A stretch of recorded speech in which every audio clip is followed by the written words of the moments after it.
रानी पद्मावती एक सुंदरता की मिसाल। एक ऐसी कहानी जिस कहानी में वीरता है, त्याग है, सम्मान है और छल भी है। रानी पद्मावती अपनी सुंदरता के लिए समस्त भारत में जानी जाती थी। वैसे इसका कोई ऐतिहासिक प्रमाण नहीं है कि रानी पद्मावती वास्तव में अस्तित्व में थीं। पद्मावती एक कविता जिसे मलिक मुहम्मद जैसी ने 1540 में लिखा था, जिसमें पहली बार रानी पद्मावती के बारे में लिखित दस्तावेज के रूप में पाया गया, जो कि लगभग उस घटना के 240 साल बाद पद्मावती, रावल रतन सिंह और अलाउद्दीन खिलजी तीनों का जीवन एक बिंदु पर आकर जुड़ सा जाता है। कुछ लोग पद्मावती को सिर्फ कहानी का एक पात्र मानते हैं। अलाउद्दीन के इतिहासकारों ने मुस्लिम शासक का राजपूताना में उस समय विजय को अपने पन्नों में जगह दी, ताकि वे सिद्ध कर सके मुगलों ने राजपूतों के साथ क्या किया और अपनी विजय की गाथा बता सके। वैसे राजपूत और हिंदू वंश इस कहानी को एक कहानी मानते हैं और उसमें बिल्कुल भी विश्वास नहीं करते। चलिए आपको बताते हैं कि आखिरकार रानी पद्मावती का इतिहास क्या था। सबसे पहले रानी पद्मावती का नाम रानी पद्मिनी था। उनका जन्म स्थान सिंघाला था। माता का नाम चंपावती, पिता का नाम गंधर्व सेना, पति का नाम राजा रावल रत्न सिंह। मृत्यु 1303 चित्तौड़ में हुई थी। रानी पद्मावती राजा गंधर्व और रानी चंपावती की पुत्री थी, जो कि सिंघल कबीले में रहा करती थी। पद्मावती के पास एक बोलने वाला तोता हीरामणि भी था, जो उनके बेहद करीब था। पद्मावती बहुत सुंदर राजकुमारी थी, जिनकी सुंदरता के चर्चे दूर दूर तक थे। पद्मावती कविता में कवि ने उनकी सुंदरता को बहुत अच्छे ढंग से प्रस्तुत किया है।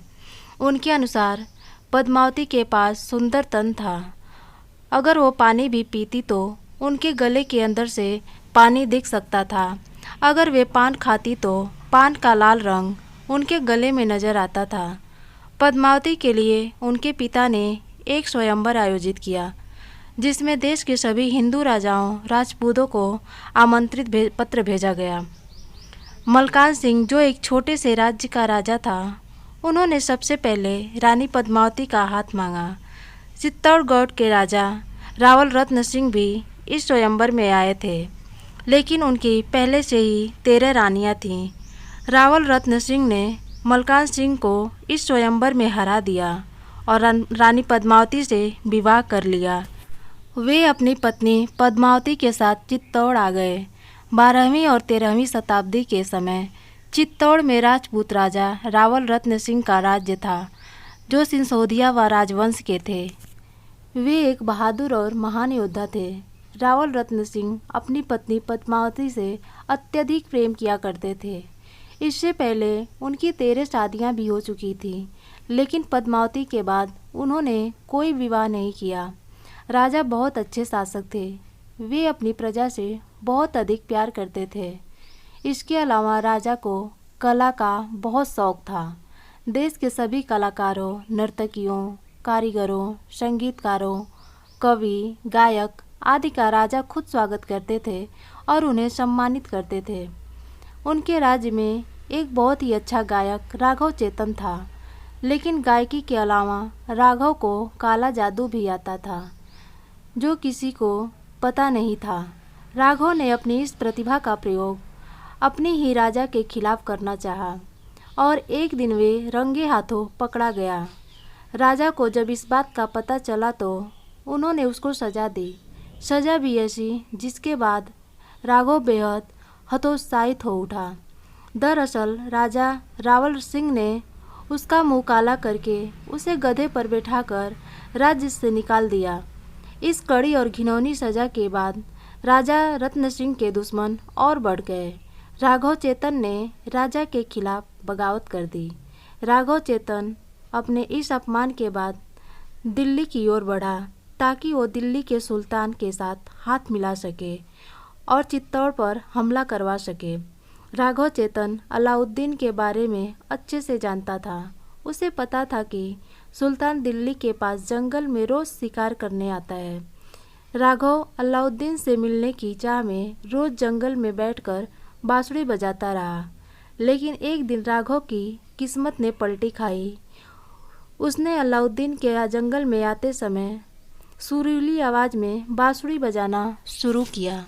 इतनी सुंदर बांसुरी की आवाज़ सुन अलाउद्दीन खिलजी और उसके सैनिक ने उसे ढूंढना शुरू किया।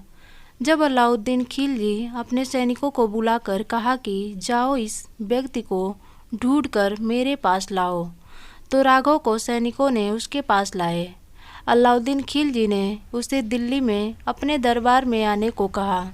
चालाक राघव ने इस मौके का फ़ायदा उठाते हुए सुल्तान से कहा कि जब उसके पास इतनी सुंदर सुंदर वस्तुएं हैं तो वो क्यों इस साधारण से संगीतकार को अपने राज्य में बुला रहा है। सुल्तान सोच में पड़ गया। राघव से अपनी बात को स्पष्टता से समझाने के लिए कहने लगा। राघव तब सुल्तान को बताता है कि वह एक गद्दार है।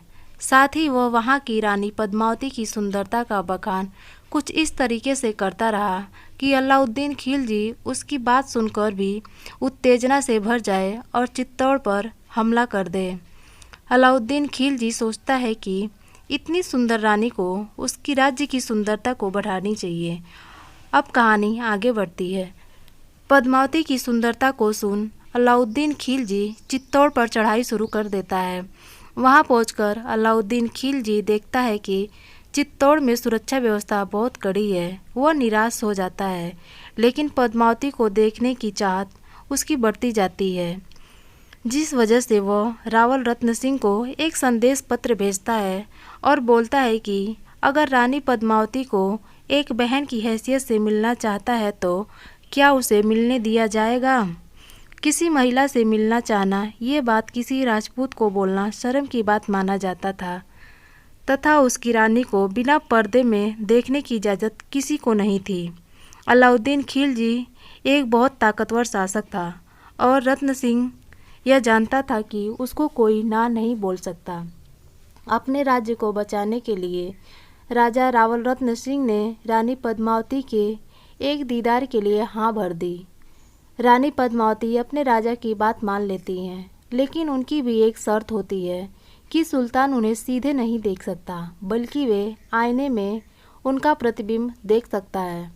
अलाउद्दीन खिलजी उनकी इस बात को मान जाता है। उन दोनों का एक निश्चित समय किया जाता है और तैयारी की जाती है। अलाउद्दीन खिलजी अपनी सबसे ताकतवर सैनिक के साथ किले में जाता है। अलाउद्दीन खिलजी पद्मावती को आईने में देखकर मदहोश हो जाता है और निश्चित कर लेता है कि वे उनको पाकर रहेगा। अपने शिविर में लौटते समय रतन सिंह उनके साथ आते हैं।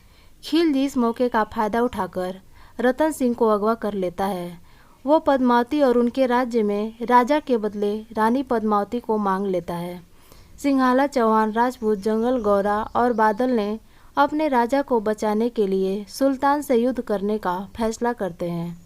पद्मावती के साथ मिलकर दोनों सेनापति एक आयोजना बनाते हैं। इस आयोजना के तहत वो सुल्तान को संदेश भिजवाते हैं कि रानी पद्मावती उनके पास आने को तैयार है। अगले दिन सुबह चौपाल की ओर पलायन कर दिया, जहां राजा रतन सिंह को रखा गया था। उससे पहले पालकी रुक जाती है और खिलजी के सभी सैनिक और रतन सिंह जब ये देखते हैं कि चित्तौड़ से पालकी आई है तो उन्हें लगता है कि वे अपने साथ रानी पद्मावती को लेकर आए हैं। जिसके बाद सब राजा रतन सिंह को बहुत अपमानित करते हैं। सबको आश्चर्य में डालते हुए इन पालकी से रानी या उनकी कोई दासी नहीं बल्कि रतन सिंह की सेना के जवान निकलते हैं, जो जल्दी से रतन सिंह को छुड़ाकर खिलजी के घोड़े पर चित्तौड़ से गढ़ की ओर भाग जाते हैं। गौरा युद्ध में पराक्रम के समय लड़ता है और शहीद हो जाता है, जबकि बादल राजा को सही सलामत किले में वापस लाने में सफल होता है। अपनी हार के बाद खिलजी क्रोध में आ जाता है और अपनी सेना से चित्तौड़ पर चढ़ाई करने का फैसला करता है। अलाउद्दीन खिलजी की सेना रतन सिंह के किले को तोड़ने की बहुत कोशिश करते हैं, लेकिन वह सफल नहीं हो पाता। जिसके बाद अलाउद्दीन खिल अपनी सेना को किले को घेर कर रखने को बोलता है। घेराबंदी के लिए एक और ताकतवर सेना को खड़ा किया जाता है। लगातार कई दिनों तक वे घेराबंदी करके खड़े रहते हैं, जिससे धीरे धीरे किले के अंदर खाने की कमी हो जाती है। अंत में रतन सिंह अपनी सेना को आदेश देते हैं कि किले का दरवाज़ा खोल दिया जाए और दुश्मनों से मरते दम तक लड़ाई की जाए।